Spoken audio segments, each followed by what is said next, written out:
तब भी इंडियन थे और आज़ादी मिलने के बाद भी इंडियन। पर यहाँ ये रेड क्लिफ लाइन के उस तरफ आप लोग रातों रात हिंदुस्तानी से पाकिस्तानी बन गए। आप इसको जस्टिफाई करने के लिए बहुत कुछ करना पड़ेगा।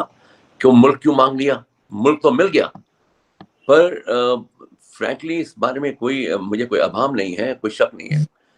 जो उन लोगों ने पाकिस्तान मांगा उनको ये नहीं मालूम था कि हमने पाकिस्तान से करना क्या, हमारा फ्यूचर क्या होगा, हम किस सिमत में जाएंगे, हमारा माजी क्या है, हमारा मुस्तकबिल क्या होगा, फ्यूचर में हम क्या करने वाले हैं। टोटल कंफ्यूज स्टेट में थे। और एक वाहिद शख्स जिनका वो आप अपना कैद मानते हैं, अलामा अपना जिन्ना साहब, शायद वो एक वाहिद पर्सन थे, एक इकलौते आदमी थे जिन्होंने पाकिस्तान की डिमांड कर दी। कांग्रेसी भी थे, सेकुलर भी थे।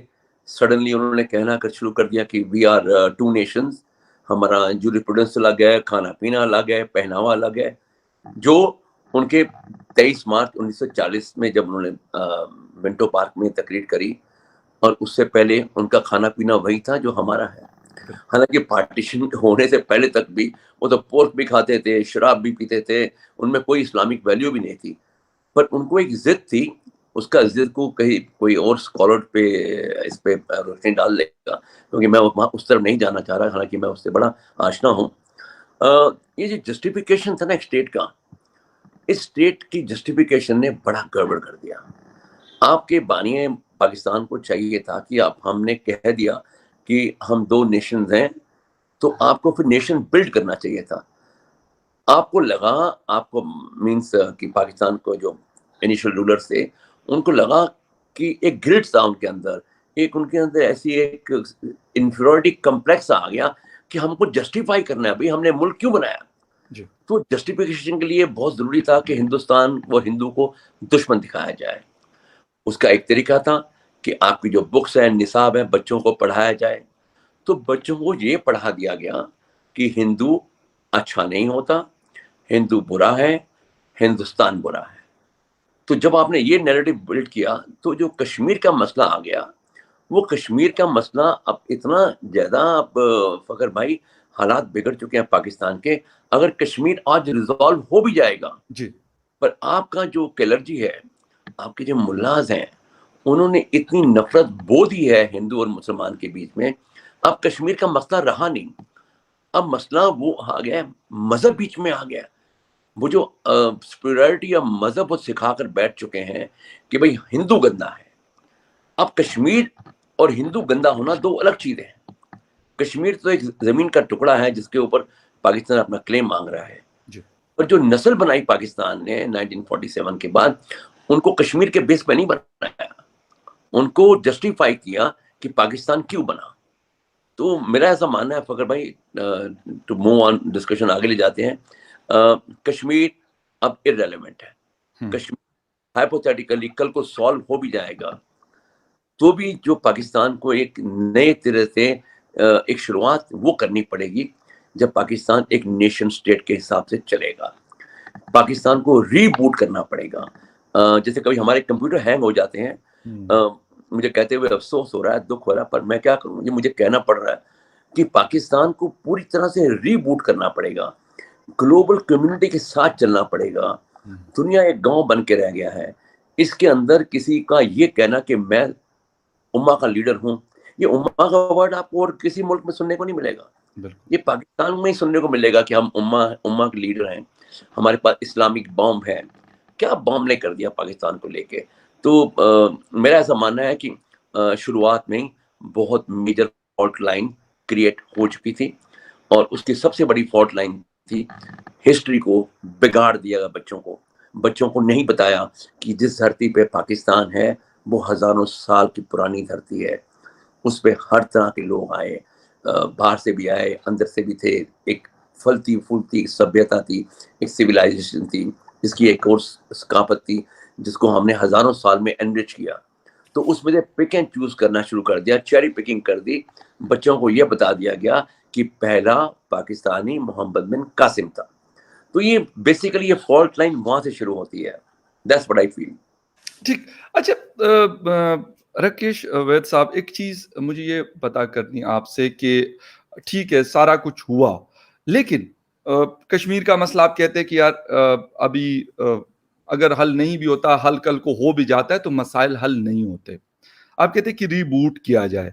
अच्छा, हमारी पॉलिसीज अभी की मैं बात कर रहा हूँ, आज की मैं 1965 की नहीं करता, 1971 की नहीं करता, या जो भी है। अब कौन सी ऐसी गलतियां हम बार बार रिपीट कर रहे हैं कि जिसकी वजह से आप जिस तरह के कि इंटरनेशनल कम्युनिटी से दोबारा जुड़ना पड़ेगा, कि उनसे जो हमारा जुड़ना है वो डिस्कनेक्ट हुआ है? क्या ऐसी चीजें हुई सोसाइटी के अंदर, या हमारी जो पॉलिसीज हैं या बाकी चीजें हैं, जिसकी वजह से ये हमें दिन देखना पड़ रहा है? ये फकर भाई, ये कम्युनिटिव है, बहुत दिन से इकट्ठा हो रहा था। जी। मैं पाकिस्तान में आता हूँ तो मुझे ये सुनने को मिलता है कि इस्लाम कंप्लीट राब्ता हयात है। Okay sir. तो नई एजुकेशन तो आई नहीं ना। ओके। अब कुरान से आप थोड़ा डील कर सकते हो कि अमेरिका कल सुपर पावर बन जाएगा। अब मुकद्दस किताब है आपकी, हम भी उसका एहतराम करते हैं। जी। पर जो आपने मॉडर्न साइंस है, जमाना अब मजहबों से निकल चुका है। जिनके आपको डॉलर चाहिए वो मजहब से दूर हो चुके हैं। या जिनके आपको यूरो चाहिए वो उनके लिए मजहब की इंपॉर्टेंस रही नहीं। बिल्कुल। मजहब की इंपॉर्टेंस एक जमाने में थी। ये साइंस का दौर है, ये तरक्की का दौर है, यहाँ जदीद तर चीजें आ रही हैं सामने। तो जो पाकिस्तान का डिस्कनेक्ट ये है कि पाकिस्तान अपने जो मजहबी प्रायोरिटीज हैं उनसे बाहर नहीं निकल पा रहा। वो वहीं अटका हुआ है पाकिस्तान, जिस दौर में वो बना था। अब दुनिया बहुत आगे निकल गई है फकर भाई। आज की डेट में आपको देश में चलाने के लिए, मुल्क चलाने के लिए एक डेमोक्रेसी अगर है, तो डेमोक्रेसी को अगर आपके उलेमा और आपके वो बोलेंगे कि ये इस्लाम के साथ कंपैटिबल नहीं है, इस तरह की बात कहेंगे, तो कहीं ना कहीं आपका डिस्कनेक्ट दुनिया से ये जो हो रहा है ना।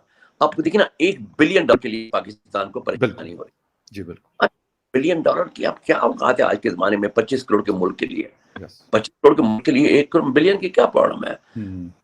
अब इंडिया आपके सामने, हम भी तो 1992 में बड़े बिल्कुल। थे, हमें भी अपना सोना गिरवी रखना पड़ा। पर हम यहाँ पे जो पॉलिटिशियन को समझ आया कि दुनिया से गेट बंद करके हम एक क्लोज इकोनॉमी हुआ करते थे। हमने रियलाइज किया कि दुनिया के साथ चलने के लिए दुनिया का डगर अपनानी पड़ेगी। वो करना पड़ेगा जो दुनिया सब पसंद करती है। दुनिया के साथ कुछ हमसे दुनिया ने सीखा, उसके बाद कुछ हमने उनसे सीखा। तो मिल बांट के आज की डेट में हिंदुस्तान का हाल क्या होगी कि आज चलते चलते अभी देखिए ना, I mean you can blame, कोई कर देते हैं मेरे को कि मोदी जी का फैन है। अब मोदी जी का फैन कैसे ना बन जाऊं? अब देखिए, 1 बिलियन को किसी की तरफ इशारा करते हैं तो $10 बिलियन की इन्वेस्टमेंट आ जाती है। क्योंकि मोदी या कोई आज की हमारे जो ब्यूरोक्रेट्स हैं, रूलर्स हैं, उन्होंने इस मुल्क को दुनिया के साथ कनेक्ट कर दिया है। यस। अब हम ग्लोबल कम्युनिटी से इंडिया ऐसे जुड़ चुका है, तरक्की साथ करेंगे, सबके साथ मिलके चलेंगे। पाकिस्तान में ये कनेक्ट नहीं हो पा रहा। आप देखिए अभी शहबाज शरीफ साहब पेरिस गए। बिल्कुल। कोई दुनिया ने क्या उनका तासुर लिया कि जब दुनिया को उन्होंने सुनाया कि तुम्हारे पास लड़ाई करने के लिए पैसे हैं पर गरीब मुल्कों को देने के लिए पैसे नहीं है। अब ये जो अल्फाज कहने का तरीका है, इसी में आपका मैसेज रॉन्ग चला जाता है कि आप हकीकत से दूर हो। और ये जितने भी मसाइल रातों रात तो ठीक हो सकते हैं, पर उसके पीछे फकर भाई एक इलाज है, 100 इलाजों का एक इलाज, मजहब को घर में रखना पड़ेगा। मजहब सबके लिए पर्सनल होता है, जी। क्योंकि आपका जो मजहब है वो मेरा नहीं है, मेरा आपका नहीं है। तो जब हमने दोनों ने कारोबार करना, साथ में दुनिया में साथ मिलके रहना है, तो हमको मजहब से हट के मजहब को अपनी रूह में रखिए, बिल्कुल। आप सुकून के लिए रखिए। पर मेरे से डीलिंग करने के लिए आप जब अपनी बंदिशें खुद ही बंद देते हो तो तरीका खराब हो जाता है, आपकी सर्वाइवल मुश्किल हो जाती है। पाकिस्तान को इंटीग्रेशन के लिए ये दिक्कत आ रही है। पाकिस्तान ने अपने आप को कितना शॉर्ट चेंज किया सीपैक में। अब आप सीपैक को पढ़े लिखे से पढ़िए, आपने सस्ते में सीपैक में डील कर लिया। अब चाइना को चाहिए था पैसे, आप वो अपना मटेरियल लेकर आते हैं, अपने इंजीनियर लेकर आते हैं, अपना ही सामान लेके आते हैं, कर्जदार आपको बना देते हैं। अगर सीपैक की बिल्कुल। इन्वेस्टमेंट आनी तो वो इन्वेस्टमेंट पाकिस्तान में आती, $50 बिलियन कैश बैंक में ट्रांसफर होते, और पाकिस्तान के हुक्मरान ग्लोबल टेंडर करते हैं, कहाँ से सरिया आना है, कहाँ से क्या आना है, कहाँ से इंजीनियर आने हैं, पर वो नहीं। उन्होंने अपना ही सामान लगाकर आप लोगों को कर्जदार बना दिया, और अब उसको कर्ज चुकाएंगे आप। कराची का पोर्ट अभी आपने अबू धाबी को दिया, कोड़ियों के दाम पे दे दिया। तो आप वो जो ऑपरेट करने के लिए ऐसा कौन सी रॉकेट साइंस चाहिए? पाकिस्तान के इतने बड़े बड़े डॉक्टर, इतने बड़े बड़े इंजीनियर अमेरिका में, यूरोप में काम करते हैं, आपको पोर्ट चलाने के लिए किसी बाहर के आदमी की जरूरत क्या है?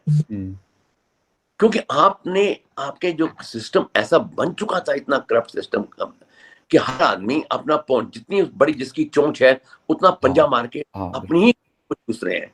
नहीं तो पाकिस्तान में कोई ये कहे कि पाकिस्तान एक न्यूक्लियर पावर्ड कंट्री है जिसके पास न्यूक्लियर बम का स्टॉक पाइल पड़ा हुआ है, और उनको कोई पोर्ट चलाना नहीं आता। अब एक हिंदुस्तानी इस बात का तस्वीर नहीं कर सकता कि हम किसी फॉरेन कंट्री को अपना कोई पोर्ट दे दें चलाने के लिए, हमारे तस्वुर से ही बाहर है। ऐसी सोच हमारे मन के किसी परले कोने में नहीं आ सकती कि हमारे एसेट्स को बाहर के लोग ऑपरेट करें। गवादर चाइना को दे दिया, कराची यूएई को दे दिया। तो ये इस तरह से ये जो मॉडर्न जमाने में ये इसको बताना पड़ेगा हम पकड़ पाए। सही। अच्छा राकेश साहब, एक चीज आपने बताई कि मोदी जी के क्यों फैन ना हो। सर, पाकिस्तान में आज थोड़ी देर पहले मैं एक वो पढ़ रहा था, एक ट्वीट पढ़ रहा था, और उसमें लिखा हुआ था कि जी हम जितना मर्जी, उन्होंने बल्कि ये लिखा था कि इज्जत और जिल्लत हम कहते हैं ना कि खुदा देता है, कहते हैं उनको इज्जत दी है उर्दू में, और दुनिया उनकी इज्जत करती है। ना कि सिर्फ नॉन मुस्लिम कंट्रीज उनकी इज्जत करते हैं, बल्कि मुस्लिम कंट्रीज में भी उनकी बहुत इज्जत है। वो इजिप्ट हो, वो सऊदी अरेबिया हो, वो आपका जिसे कहते हैं यूएई हो, कतर, या सेंट्रल एशियन कंट्रीज हो, या मलेशिया, इंडोनेशिया हो, सब उनकी रिस्पेक्ट करते हैं। सर, ये वाला पॉइंट कि हमारे जो पॉलिटिशियंस हैं, मोदी साहब से लोग यहाँ पे पहले बहुत बातें करते थे उनके खिलाफ, जी उन्होंने ये जुल्म किया, वो जुल्म किया, लेकिन अब लोगों को बात शायद समझ आना शुरू हुई है कि नहीं, उन्होंने अपनी कंट्री को बड़ा डिलीवर भी जबरदस्त किया है। बाकी जो कुछ किया वो किया या नहीं किया वो एक अलग बहुत बड़ी बहस है। सर, हमारे वाले क्या पर्सनल इंटरेस्ट सोचने की वजह से हमें इस लेवल पे लेके आ गए कि हर कोई ये कहता है कि यार मैं कैसे माल बनाऊं, बाकी देखते रहेंगे पाकिस्तान है या कैसा है, कमजोर है या स्ट्रांग है, वो बात की कहानी। ये डिफरेंस है। मैं कंपैरिजन नहीं करना चाहता इंडियन पॉलिटिशियंस के साथ, लेकिन कहीं ना कहीं आप बात करते हैं कि जो वो कर रहे हैं और ये लोग कर रहे हैं। फखर साहब देखिए, एक आज से 9-10 साल पहले मोदी साहब की एक स्पीच थी, लोगों ने उनको घेर लिया, कुछ एनालिस्ट ने, अपोजिशन के लोगों ने, तो मोदी साहब की डाला गया एक ना डायलॉग, उनका एक कहना है कि भैया मैं तो झोला उठा के घर चला जाऊंगा, मैंने तो अपने घर नहीं भरना या अपने भाई का घर नहीं भरना। वो जो मोदी साहब का जो विजन है, अब मैं आपको ये बताऊं, आपको इंडिया बहुत जल्दी में है। मोदी साहब ने नेचुरली प्राइम मिनिस्टर है, तो हमें तो लॉयल्टी रहेगी उनके साथ। हमको हिंदुस्तान को जो सफर है, लंबा सफर, जो हमने टाइम बर्बाद किए हैं, अब हम वो टाइम बर्बाद करने के मोड में नहीं है। अरे सड़कें बन रही हैं, पुल बन रहे हैं, हमारे यहाँ पर टनल्स बन रही हैं, पोर्ट्स नए डेवलप हो रहे हैं, 150 से ऊपर एयरपोर्ट बन चुके हैं, 50, 60, 70 और लाइन में है, दुनिया की 3rd बिगेस्ट एविएशन मार्केट बन चुके हैं। हम जल्दी में है, क्योंकि हमें जल्दी फकर भाई इसलिए है कि हमने 140 करोड़ लोगों को एम्पावर करना है। हमारे पास मजहब के लिए या किसी उल्टे सीधे अलायंस बनाने के लिए वक्त नहीं रहा। मोदी साहब में आप देखिए, इजिप्ट में गए हैं, हिंदुस्तान में मोदी साहब यहाँ सर पे स्कल कैप नहीं पहनते हैं, राइट, क्योंकि उनकी आस्था सब में है, वो दिखावा नहीं करते। पर अभी इजिप्ट गए तो जब लोकल्स लोगों के मॉस्क में गए तो उन्हें स्कल कैप पहना, because he wants to give a message of goodwill. तो डायनामिज्म है ना, वो आज इंडिया की जो पावर है वो इंडिया का डायनामिज्म है। हम एक किसी सांचे में फंस कर नहीं रह गए। हम हर वो जायज चीज करने को तैयार हैं, हम हर वो लेजिटिमेट चीज करने को तैयार हैं, हर वो चीज जो मोरली करेक्ट है हम करने को तैयार हैं। हमको अब दुनिया के साथ चलना नहीं है, हमने एस्पिरेशन ये बनाई हुई है कि हमने दुनिया को लीड भी करना है, not in terms of growth. हमारी ग्रोथ से अब दुनिया की ग्रोथ बन चुकी है। 140 करोड़ लोग जब तरक्की करेंगे तो हमको जो सामान चाहिए, जो हमने सामान बेचना है, उसके लिए हमको इतनी बड़ी दुनिया चाहिए, और उस दुनिया से हमने कनेक्ट कर लिया है। इस समय फखर भाई तकरीबन 12 से ऊपर FTA इंडिया इस समय नेगोशिएट एक्टिवली हम EU के साथ FTA करने वाले हैं। इसलिए नहीं कर रहे कि हमें कोई लेबल लगाना यहाँ पे एक FTA का, नो, एग्रीमेंट इसलिए कर रहे हैं कि हम ये जो दुनिया को एक, हमारा हिंदी में हमारे ऐसे जो हिंदू धर्म में कहते हैं कि वसुदेव कुटुंबकम, कि दुनिया एक परिवार है, सारी धरती एक परिवार की तरह रहती है। हम ये बिलीव करते हैं कि दुनिया एक ऐसी एंटिटी है जिसके अंदर कुछ भी हो वो एक परिवार का सा होता है। तो अगर हम बोलते हैं कि हमारे यहाँ पे अतिथि देवो भव, कि हमारे यहाँ गेस्ट भगवान की तरह आता है, तो ये हमारी हिंदू परंपरा नहीं है बन चुकी, ये हिंदुस्तान में रहने वाले हर एक की परंपरा है। तो पाकिस्तान का जब मसला ये हुआ कि आपने मजहब के नाम पे एक मुल्क लेके तो बुरा नहीं किया, पर आपने जो बुरा किया वो इस जमीन की जो परंपराएं थी, इसकी जो सकाफत थी, उसको आपने छोड़कर अब वहां चले गए जहां पे आपका जाना बनता नहीं। आज देखिए ना, अब पाकिस्तानी ये क्लीशे बातें करते हैं। अब पाकिस्तान, अगर आप कुछ शादी कर ले सऊदी अरेबिया में जाके, किसी नेशनलिटी 50 साल रहने के बाद भी आपको नेशनलिटी नहीं मिलती जी। अब अमेरिका जाते साल में आप पासपोर्ट मिल जाता है, जर्मनी जाते हो, ईस्ट जाते हो, 2 साल में 2.5 साल में पासपोर्ट मिलता है। तो जहां आपके बेनिफिट्स हैं आप वहां नहीं जा रहे, जहां आपके, अब हिंदुस्तान आपके सामने फकर भाई 140 करोड़ की मार्केट, ऐसे प्लेटर पे तश्तरी पे मार्केट आपके सामने, और इस मार्केट को आप नेगेट कर रहे हो जस्ट बिकॉज आप ये सोचते हो कि हिंदू इंडिया हिंदू नहीं है, इंडिया इंडिया है। हिंदुस्तान में मुसलमान हो, हिंदू हो, सिख हो, ईसाई हो, वो सब एक इंडिया है। तो आप इंडिया को इंडिया देखिए, इंडिया को हिंदू इंडिया मत देखिए। बेशक और वैसे देखने में भी मैं कभी कभी तल्ख बात कर जाऊं तो मुझे माफी दे देना। जब पाकिस्तान ने अपना इस्लाम के नाम पे मुल्क मान अपना अलग कर ही लिया, तो हमें फिर अपने आप को हिंदू मुल्क बनाने में कौन कैसे रोक सकता है?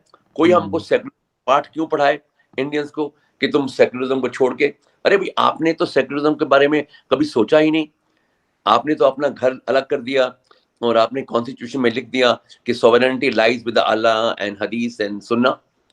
तो आपने तो अपना घर पक्का कर लिया, पर जिस घर से आप आए थे अपना नाता तोड़ के, तो उसके पास वो हक बनता है ना कि वो भी अपना बोले कि यार तुम तो अपना हक लेके बैठ गए, वेयर इज माई हक। पर ये फराक दिली थी। हमारे जो लीडर्स थे, उन्होंने इस कंट्री को सेकुलर रखा, और आज भी हमारी गवर्नमेंट की जितनी स्कीम बनती है फकर भाई, वो किसी मजहब के स्पेसिफिक नहीं होती। हर स्कीम का बेनिफिशियरी हर हिंदुस्तानी है। तो इसलिए हम पहले बोलते हैं कि माई फर्स्ट लॉयल्टी इंडिया।